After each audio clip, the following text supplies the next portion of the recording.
Hey guys, Andrethefarmer here, and today we're going to do a graft. We're going to graft a mango tree from beginning to end. I'm going to show you how I select the scion or the branch that we're going to take from this tree and how we put it onto a different tree. All right, come a little closer. I'm going to show you guys. This branch right here is a branch that I would normally prune. So I'm going to prune it, but I'm also going to take this, and this is going to be our scion, and we're going to graft this onto another mango tree, and that way that mango tree will also produce Glen mangoes. This is our scion here. We're just going to remove all the leaves. The snips you can get at permaculturelife.com. Now we're going to get our big boy snips. We're going to cut this just a little bit shorter because it's a little bit long. We want a nice clean cut. And this is our scion. This is what we're going to graft onto our tree. So what we want to do is try to find a branch that's got the same diameter as this scion. So I'm looking here at this branch here, and it's a branch that's got a couple features. One, it's very active. There's a lot of growth here, so I know that it's a healthy branch. Two, it's almost the same diameter as this branch. And three, it's not right out in the sun, so it's going to get a little bit of shade here, and that's kind of what we need in order to have a successful graft. So we're going to cut this right here, and we're going to check to see if these two match up. And they match up pretty close. And this buddy tape, you can get it online. You have to kind of Google buddy tape to get it. They don't have it on Amazon. It's a mom and pop shop, but it's really great stuff. And this is what's going to keep your scion from drying out.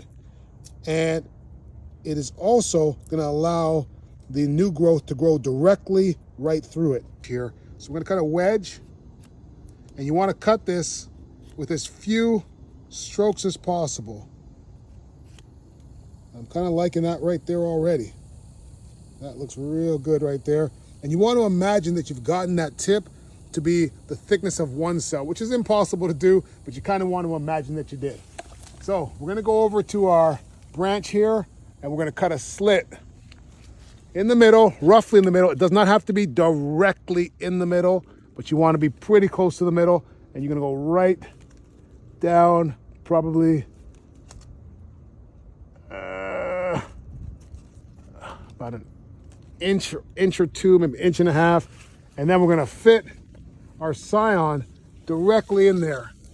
And we want to get that down deep enough and be able to pinch that and have there not be a lot of daylight between there. Sometimes you have to turn it the other way, and it fits better the one way than the other way, and that looks like it fits pretty good right there. If I close that up, I'm not seeing any daylight at all between there. So we're going to tie that up. And also we want it to hold on its own.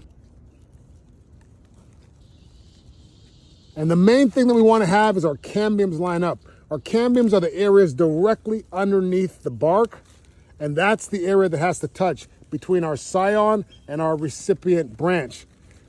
If they don't touch, we're not going to have success. That's why we want to have two branches that are about the same size, so we can have the cambium touching on both sides. If you have a branch that's a different size, you don't want to put your scion in the middle. You want to put your scion on one side or the other, so at least one of the cambiums are in line with the other one. Now we've got that tied up. We've got that nice and secure. I'm not seeing any light between there. And we're pretty shaded here. It's not a bad area, so we're going to let that go. And I'm going to bring you over here, and I want you to see this graft right over here. This is a graft that we did a couple weeks ago, and as you can see, it is pushing out lovely.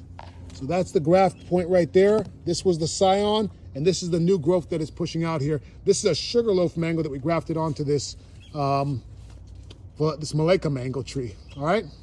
So I hope that explains grafting to you.